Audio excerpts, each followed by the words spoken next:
ये वीडियो मैंने बालकृष्णा इंडस्ट्रीज के ऊपर बनाया है।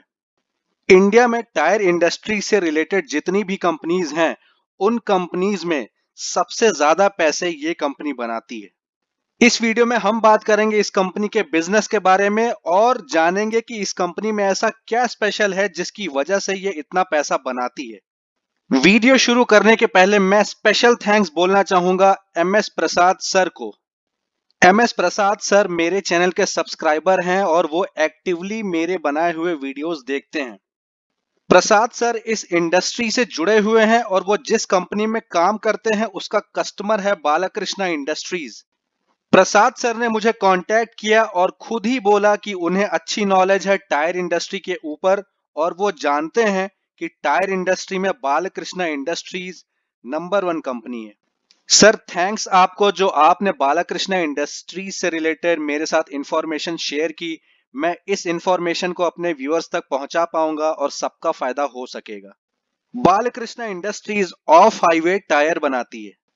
Of highway tyres generally construction और एग्रीकल्चर के फील्ड में यूज की जाती हैं, फॉर एग्जांपल ट्रैक्टर्स में, क्रेन्स में, जेसीबी में एक्सेट्रा।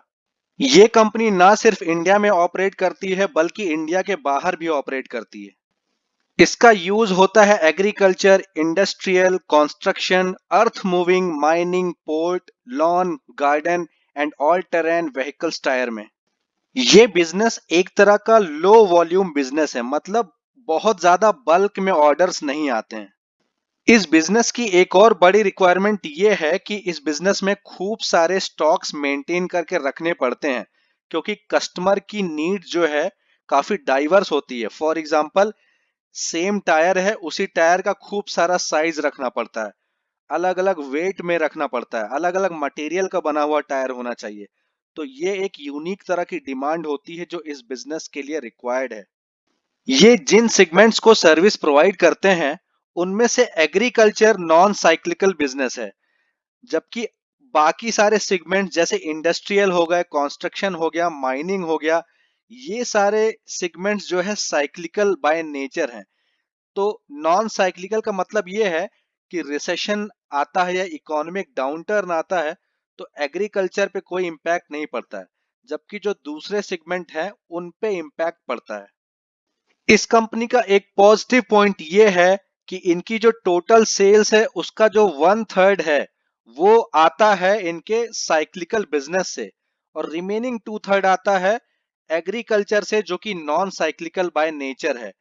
इस वजह से क्या होता है, जब भी कभी रिसेशन आता है तो इनके प्रॉफिट पे, ओवरऑल प्रॉफिट पे ज्यादा इम्पैक्ट नहीं होता है, क्योंकि 2/3 सेल्स इनकी यहां से चलती रहती है, 1/3 पे ही थोड़ा बहुत इम्पैक्ट होता है।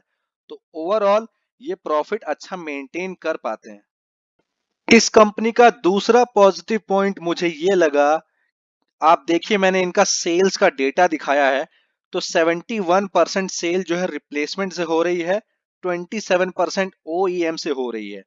तो ओईएम से होने वाली सेल्स का मतलब ये है कि जब गाड़ियां नई नई बनती हैं तो कंपनीज जो गाड़ियां बनाती हैं वो इनकी टायर यूज करती हैं। रिप्लेसमेंट 71% का मतलब ये है कि जब किसी कस्टमर ने गाड़ी ले ली और वो गाड़ी यूज कर रहा है तो उसमें जो भी टायर लगी थी वो टायर अब खराब हो गई है, तो अब उसे पूरी टायर चेंज करानी है। तो जब वो चेंज कराता है तो बालकृष्णा इंडस्ट्रीज की टायर लेता है वो। तो आप देखिए कि इनके बिजनेस में जो मेन कंट्रीब्यूशन है वो रिप्लेसमेंट का है, जो कि 71% है।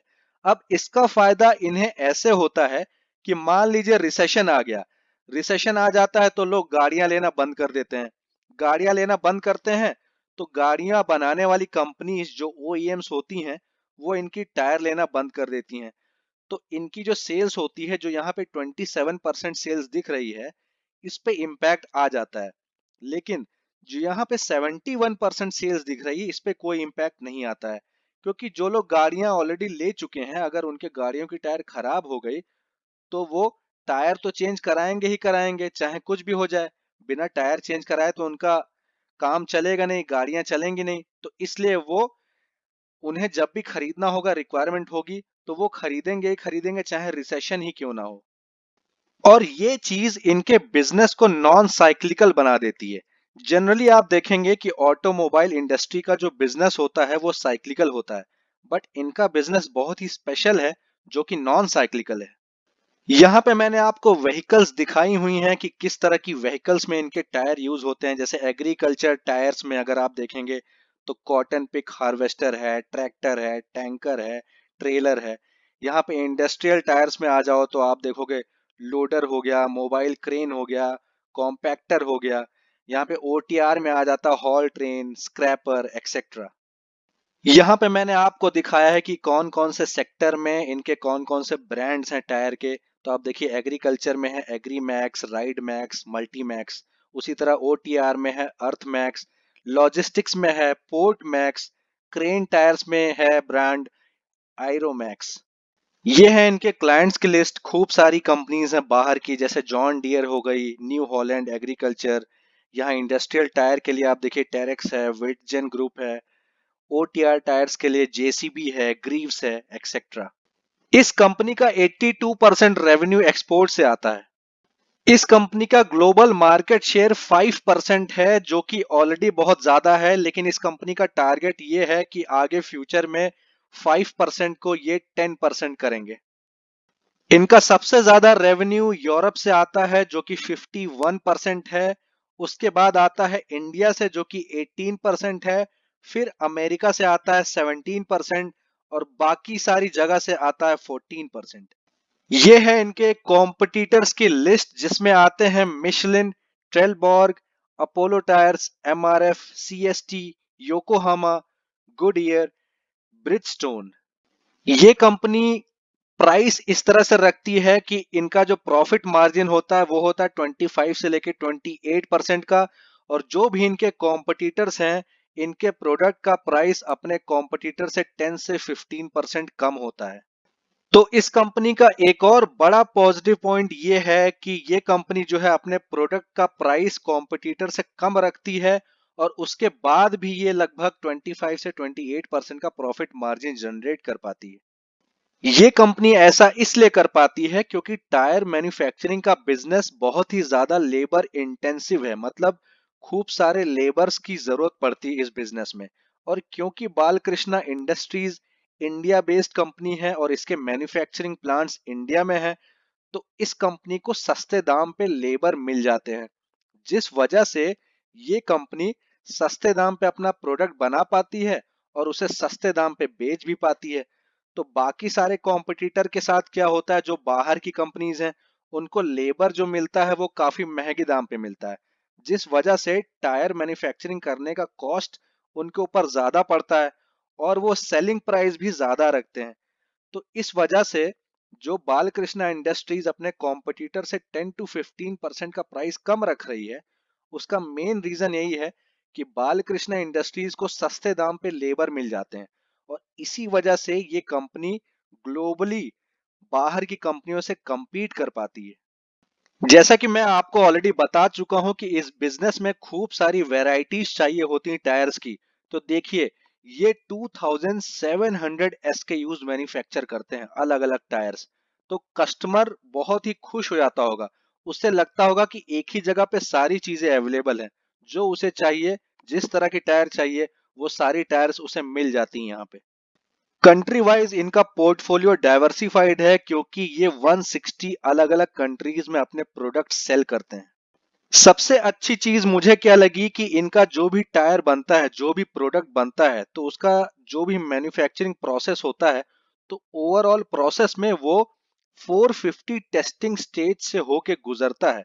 और इसका रिजल्ट ये होता है कि इनके टायर्स की क्वालिटी इतनी अच्छी होती है कि कस्टमर एक बार लेके जाता है तो उसे टायर्स जल्दी डिफेक्टिव नहीं मिलती हैं। पूरे अगर इंडस्ट्री को अगर हम कंपेयर करते हैं, तो हम ये पाएंगे कि इस कंपनी का डिफेक्ट क्लेम रेशियो सबसे कम है। मैंने इस कंपनी की इतनी ज्यादा तारीफ कर दी है कि आपको प्रूफ तो दिखाना पड़ेगा ही। तो चलिए हम कंपेयर करते हैं इस कंपनी के नेट प्रॉफिट मार्जिन को और रिटर्न ऑन कैपिटल एम्प्लॉयड को इंडिया की बाकी सारी टायर कंपनीज से। सबसे पहले हम कंपेयर करेंगे बालकृष्णा इंडस्ट्रीज को अपोलो टायर्स के साथ। इसका नेट प्रॉफिट मार्जिन परसेंट है 19.94%, जबकि अपोलो टायर्स का है 2.91%। रिटर्न ऑन कैपिटल एम्प्लॉयड है 21.88%, जबकि अपोलो टायर का है 4.7%। आप देखिए अपोलो टायर दूर दूर तक भी इसके सामने कहीं नहीं है। अगला कंपैरिजन करते हैं सीएट टायर्स के साथ। सीएट टायर्स का नेट प्रॉफिट मार्जिन है 3.13%, रिटर्न ऑन कैपिटल एम्प्लॉयड है 9.26%। यहाँ पे भी देखिए सीएट टायर्स की प्रॉफिटेबिलिटी बालकृष्ण इंडस्ट्रीज के कंपैरिजन में कितनी ज्यादा कम है। अब कंपेयर करते हैं एमआरएफ टायर्स को। एमआरएफ टायर्स का net profit margin 8.76%, return on capital employed 12.17%। यहाँ पे भी देखिए बालकृष्ण इंडस्ट्रीज की प्रॉफिटेबिलिटी बहुत ही ज्यादा है एमआरएफ टायर्स के कंपैरिजन में। अभी तक हमें इतना तो समझ में आ गया कि इसके शेयर को खरीदना तो बनता है, लेकिन क्या इसे अभी खरीदना चाहिए? कहीं इसके शेयर का प्राइस महंगा तो नहीं है? तो चलिए कैलकुलेट करते हैं इसकी वैल्यूएशन और जानते हैं कि इसका करंट शेयर का प्राइस सस्ता है या फिर महंगा है। करंटली इसका शेयर का प्राइस चल रहा है ₹1314 और इस कंपनी का मार्केट कैप है ₹25401 करोड़। इस कंपनी के पास कैश पड़ा हुआ ₹23 करोड़। करंट इन्वेस्टमेंट्स जो इन्होंने कर रखा है वो है ₹351 करोड़ का। लॉन्ग टर्म बोरोइंग है ₹2 करोड़ की और शॉर्ट टर्म बोरोइंग है ₹859 करोड़ की। एक्चुअल बाइंग प्राइस जिसे हम एंटरप्राइज वैल्यू भी कहते हैं वो निकल के आ रहा है ₹25,888 करोड़ का। इनका एक साल का अप्रोक्सीमेट ऑपरेटिंग प्रॉफिट है ₹1004 करोड़ का। एक्चुअल बाइंग प्राइस को जब हम नंबर ऑफ शेयर से डिवाइड करते हैं तो एक्चुअल बाइंग प्राइस पर शेयर निकल के आ रहा है ₹1339। ऑपरेटिंग प्रॉफिट पर शेयर है ₹51.94। और इस तरह से अगर हम जो करंट शेयर का प्राइस चल रहा है उस पे इस कंपनी को बाई करते हैं तो एक साल का रिटर्न निकल के आ रहा है 3.88%। इससे हमें यह पता चल रहा है कि फिलहाल अभी स्टॉक जो है ओवर वैल्यूड है। लेकिन इस तरह की अच्छी कंपनीज के साथ एक प्रॉब्लम यह भी है कि इनका शेयर का प्राइस जल्दी गिरता नहीं है। तो अगर आपको इस कंपनी को खरीदना ही खरीदना है तो मेरा यही रिकमेंडेशन है कि बहुत कम क्वांटिटी में बाई करें और लंबे समय तक बाई करते रहें। फॉर एग्जांपल डिसिप्लिन के साथ हर महीने सिर्फ एक क्वांटिटी उठाएं और 3 साल तक उठाते रहें हर महीने एक एक क्वांटिटी। तो आपका एवरेज बहुत अच्छा हो जाएगा, क्योंकि बीच में अगर इसका प्राइस गिरेगा भी तो आप कम प्राइस पे भी खरीदेंगे और अभी अगर ठीक ठाक बढ़ा हुआ है तो आप ज्यादा प्राइस पे भी खरीद रहे हैं, तो आपका एक अच्छा एवरेज बन जाएगा। तो 2-3 साल तक इन्वेस्ट करना चाहिए हमेशा। जब भी आपको शेयर ओवर वैल्यूड लगे 3 साल 4 साल तक करिए और उसको हमेशा हमेशा के लिए भूल जाइए। और जिन्हें लगता है कि अभी ओवर वैल्यूड है स्टॉक तो थोड़ा वो वेट कर सकते हैं, तो डेफिनेटली आप वेट भी कर सकते हैं। जब जब इसका शेयर का प्राइस 2%, 3%, 4% गिरे तो आप धीमे धीमे करके लंबे समय तक बाई कर सकते हैं। ये था मेरा एनालिसिस बालकृष्ण इंडस्ट्रीज कंपनी का। और इस वीडियो को जो भी देखेगा मैं उससे रिक्वेस्ट करता हूं कि अगर उसे लगता है कि किसी कंपनी के बारे में वो बहुत ज्यादा जानता है और उस कंपनी में क्या स्पेशल चीज है उसके बारे में उसे पता है, तो डेफिनेटली मुझसे कांटेक्ट करे। मेरे किसी भी वीडियो पे वो कमेंट करके मुझसे कांटेक्ट कर सकता है। इसी के साथ मैं ये वीडियो समाप्त करता हूं। Thank you for watching this video. Bye bye.